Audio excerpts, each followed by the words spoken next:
This screencast is going to look at Summer 14 question 7, focusing on profitability index and also accounting rate of return. So have a read down through the question first, make sure you look at the core requirements first and then read through the actual narrative and background of the question. So the first element of this question for 2 marks is just a basic narrative around profitability index, looking at the 2 types of capital rationing. So capital rationing is really where there is a restrictive amount of capital available and you don't have enough capital to invest in all available projects. So in this case they identify there's 2 types of capital rationing, hard and soft, and the student is asked to identify 2 examples of hard capital rationing and 2 examples of soft capital rationing. So hard capital rationing is when there's external restrictions in terms of the amount of sources of finance or capital a company can raise, and soft capital rationing is when there's internal restrictions, either due to management preference or the time involved in actually going out and raising that finance. So again, 4 examples required, 2 of each, you're probably talking about a half a mark each. But again, remember the prior feedback from examiner reports in recent years has been students are particularly weak at the narrative elements of questions. So make sure you get those marks and you have studied those sections. Part B then asks you to calculate the accounting rate of return for Project Gamma only. So again, you don't have to do for all 3, just Project Gamma, and briefly discuss whether or not the project should be accepted. So the core element here was, did students understand what is ARR? And if we look back here, ARR is average accounting profits, and that's important why accounting is underlined. So I'll just snip this and bring it up. So average accounting investments, profits should I say, over estimated average investment. So that's important. And the decision rule is then compare what the ARR is to the actual ARR. Compare the actual ARR to the target ARR, and that will just dictate whether or not you should proceed. So we're looking at Project Gamma, which is an outlay for an investment of 360, and it has cash flows in year 1 of 200, then 190, and then 150. 90. So the first thing you need to calculate is what's the estimated average accounting profits. Now you're told cash flows here, and it's very important, particularly in ARR, is you're typically going to have to make an adjustment to get from cash flows to accounting profit. And the typical adjustment that's required is depreciation. And you're told here the initial outlay in the project can be depreciated straight line over the life of the project. And the initial capital outlay is expected to have 0 scrap value at the end. So therefore we're going to have to charge depreciation over 3 years of 360 divided by 3. So 120 each year. Here. Therefore the accounting profits will be cash flows, and this is the typical way questions have come up, is cash flows minus your depreciation, because you know to get to accounting profit you have to take off depreciation, so it's 80, 70 and 30. So therefore that's one of the key steps you have to figure out there is accounting rate of return uses accounting profits, not cash flows. So we get the average profit, so we just add the 3 of them up, so 80 plus 70 plus 30 is 180, and again the average will divide by 3. So just put the average profit here, and this is the total profit. So that was one of the key steps, is get your depreciation, then get your accounting profits are here, and finally then get the average accounting profit, which is 60. The next element you need for the formula, again this formula is not given to you, is average investment. And average investment is equal to the cost plus the residual value over 2. So again, go back and look at your book and the chapter around investment appraisal if you're weak on that, because it is a common one that comes up, and students need to know that the average investment will be, in this case, 360 plus 0, because we don't have any residual scrap value, over 2. So average investment is 180, average profit is 60, and then we calculate our ARR, which is 60 over 180. So the ARR based on this calculation is 33.3%. And don't forget, you'll lose a mark if you don't finish it off. Briefly discuss whether or not the project should be accepted. Well, we know our rule is accept all projects whose ARR is equal or exceeds the target ARR. Target ARR, target return for all investments, is 12%. Therefore, accept project. So they should go ahead with the project based on ARR, because the gamma returns 33.3% and we only have a required rate of return for Willowbrook of 12. So not a bad question for 3 marks if you knew the formula and you knew it was accounting profits, not cash flows. So if we look at part C now, this is looking at identify which projects should be undertaken on the basis of whether the projects are either mutually exclusive or divisible. So this is getting to a core profitability index, where you have, and you're told up here, if you need to do 3 projects, so if you add up 335 plus 360 plus 315, so that's all the capital you need to do for each of the 3, delta, gamma and rho, you'd need 1,010,000. So the total capital outlay, but you only have 690. So this is a situation where there's capital rationing, and it looks to be internal because the financial manager is reluctant to add additional debt. So what you need to do now is, depending on what scenarios, and this is what will happen in profitability index questions, is you'll be told look at them if they're mutually exclusive. So that means you can only do one of the projects. You can't do a combination of them, you can't do 2 of them. They're mutually exclusive. You can do 1, but that's it. So pick which one you should do. And finally, then they're divisible. So this means you can do any of them or all of them if you have enough money, and you can divide them. That if you only have a portion of funds left, you can invest, for example, half in gamma, and then you'll get half of the returns. So that's what divisible means.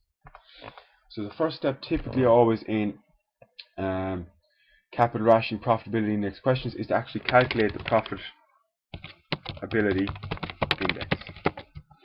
And this profitability index is essentially looking at what's the value per euro invested. So you get the NPV of each and you put it over the capital outlay. And because you've restricted cash, you're looking for how much of bang for my buck do I get, is essentially what it's looking for. How much return in terms of NPV do I get for every euro I invest? So look at delta first. So again, if you want to go up now and see, can you calculate the NPV for delta based on the cash flows you have and based on the required capital rate of return. So we have delta now, so let's do out the cash flows. We'll put year 0, 1, 2, 3, and the cash flows are minus 335,000 plus 150, 150 and 175. So now that we have the cash flows, let's look at our discount factor. So we know it's 12%, so again you can either use the tables, such as here, or you can use from first principles. So 12%, well, for year 0 it's 1, then it's 0.893, then it's 0.797 and 0.712. So you can see these here, 0.893 for 12 years, 12%, 1 year, 2 years and 3 years. Alternatively, students should be comfortable with that 0.893 is coming from 1 over 1.12 to the power of 1. So you can see if you round that, you will get to 0.893. Similar for year 2, it's 1 over 1.12 to the power of 2. And again, if you round that back, all it is 1 over 1 plus the discount rate to the power of n, which is the number of years. So just make sure you're comfortable with both using the tables, but also working back from that formula, from first principles. So based on that, then we can get our present value of each of the cash flows. So it's just the cash flow times the discount factor. And we know the net present value will be the sum of all the present values of cash flows. So the NPV for delta, in terms of here, is 43,100. So to get the profitability index PI for delta, it will be the NPV over 335,000. So the net present value here is 0.128. So that's essentially telling us for every euro we invest, we're getting 12.9 cents worth of net present value. So when you do a profitability index, it allows you to compare each project in terms of the value you're getting for every euro invested. And that's the principle that you'll use then if you have a capital rationing or restricted capital to invest. So I want you to go on now and calculate the NPV firstly, and then the profitability index for each one. So go down now for delta, we have done. So for gamma, so remember we're going to use the same discount factor again. For gamma it's still 12%, and also for rho.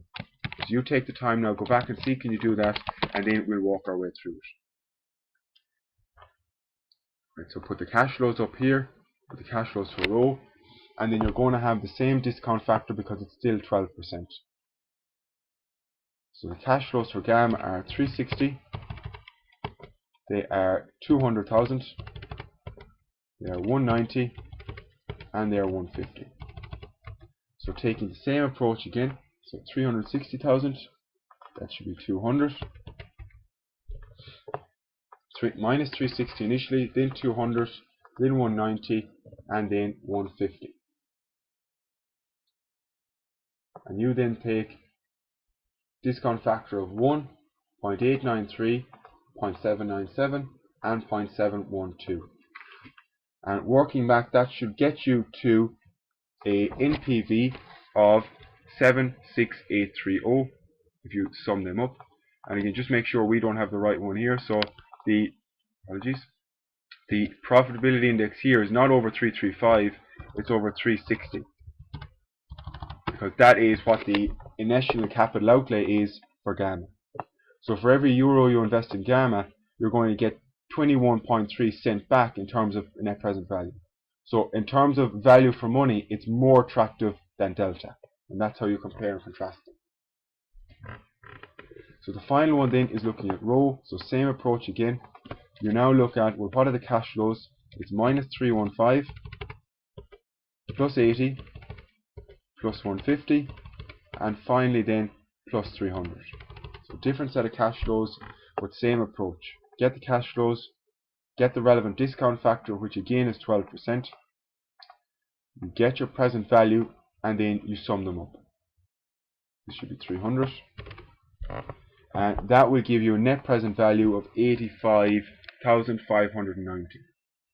And similarly then, to compare each of them, we put the 89 over 315, which is the initial outlay, giving us a profitability index of 0.284. So we can see again, in comparison to gamma and delta, rho looks the most attractive. For every euro you invest, you're getting a better return than you are for the other two projects. So that's typically the first step. And then you will always be asked for different combinations of, well, whether they're mutually exclusive or whether they're divisible. And it's very important students go back and look at the examples in the book to understand what does that mean and how might I approach the question. Because depending on whether they're mutually exclusive, divisible, or a combination of those will dictate how you decide.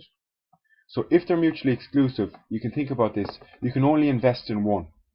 So you know you're going to have enough because you have 690 and you can only invest in one of them because they're mutually exclusive. So if they are mutually exclusive, you look at NPV result. So what you want to do is maximize your NPV. So if you can only invest in one, well, you're going to look at the one that is the biggest NPV, which in this case happens to be rho. So in that case, you will invest in rho. Again, not because it's the highest profitability index, because it's the biggest NPV overall. Because if you can only invest in one single project, you know you have enough capital then, because you have 690 and you can only invest in one of them. Therefore, you should invest in the one that gives you the biggest return overall, which is rho. It gives you 89,590 of an NPV. Now, when you come to the second one, which is divisible, they are not mutually exclusive now. So in this case, you can invest in all of them or a combination of them. And more importantly, so all of or combination, and only restriction here, restriction is only have 690k to invest. So you can't invest in all of them fully because you only have 690 and the full requirement is 1 million. So in this case, they are divisible. So can invest in a proportion of a project. So that's important. It means you can divide them up. If they were indivisible, you can only invest in all of it or none of it. So what you need to go on now and look at is, well, which one should I invest in firstly, then secondly, and whatever is the residual then we put in the final project. So here, what is the ranking?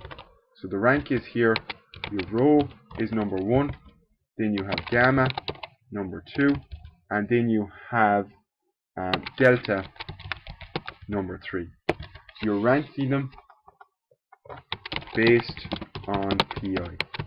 So it doesn't make sense to put all your money into the least return, which is delta. You put your money into the highest returning one first, and then if you have surplus ones, put it into the next one and put it into the final one.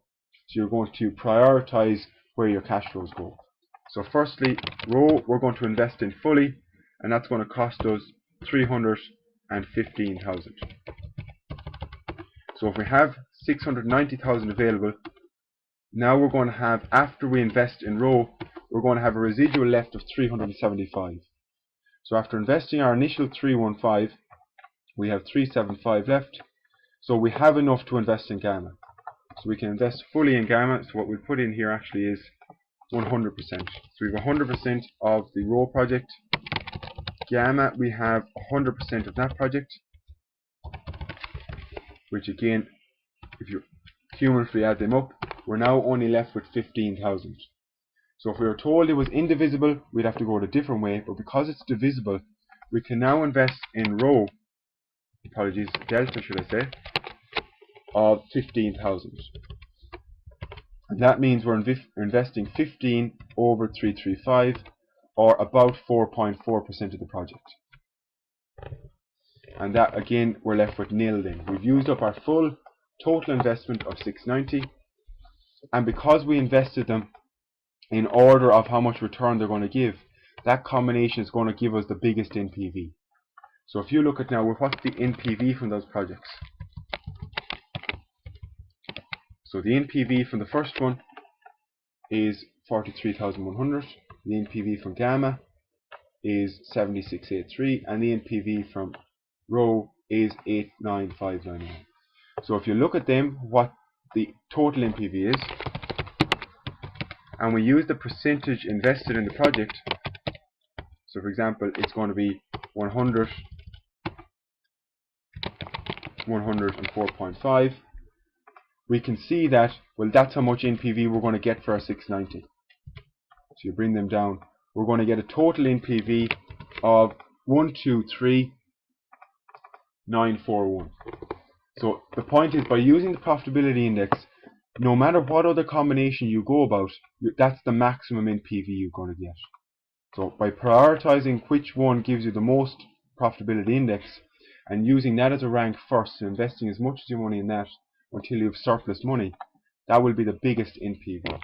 So just to illustrate that, let's say for example, instead of investing all in row first, we now invest all in delta. So we know it's a poor decision, but we'll invest all in delta first.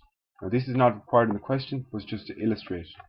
If we invest all in delta, it's going to cost us 335. So we've 335 done, and in that case, if we're taking up 335, we have another 355 left. So having a total of 690,000 in cash, we invested first all in delta. Next, well, we can't even invest all in gamma because we don't have 360 left, we've only 355. So 355, and we've nothing in delta because we don't have any cash left. We've now used a different combination and we've invested the full 690. And based on that 690, we got 100% of delta and 355 over 360 of gamma. So we had 99% to 98.6% of gamma, and again we now have nothing left to invest because we've used all our sources.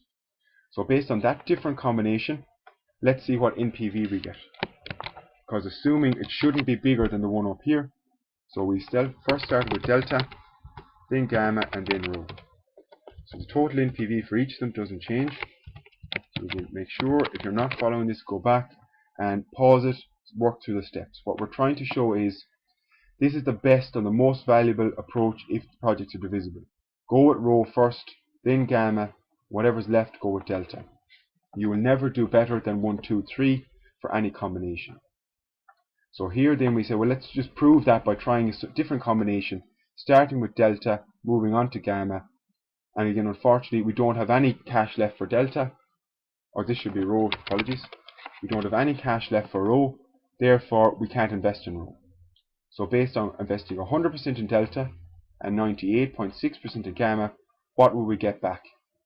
Well, we'll get 100% of the delta NPV, and we'll get 98.6% of the gamma NPV, and nothing from rho because we didn't invest in it. So overall, we have a lower NPV, which suggests it's not the best method. So the best method, based on divisible, is to go according to the profitability index ranking. So you can try different combinations if you want to try gamma first, then rho, or gamma first and then delta, and you'll see you'll never come up with a better one than using the profitability index as your guide. So that is part C. You identify which projects, and we said here you should invest fully in rho, fully in gamma, and then the residual, which represents €15,000 in delta. That will maximize your NPV overall. The final element of this question, part D, for 4 marks, is somewhat of a sources of finance type question around operating leases. So 4 advantages. So again, that's for you to go back, look at the relevant chapter in the book about medium-term sources of finance, and again 4 marks, 4 points for 4 marks, a mark per point.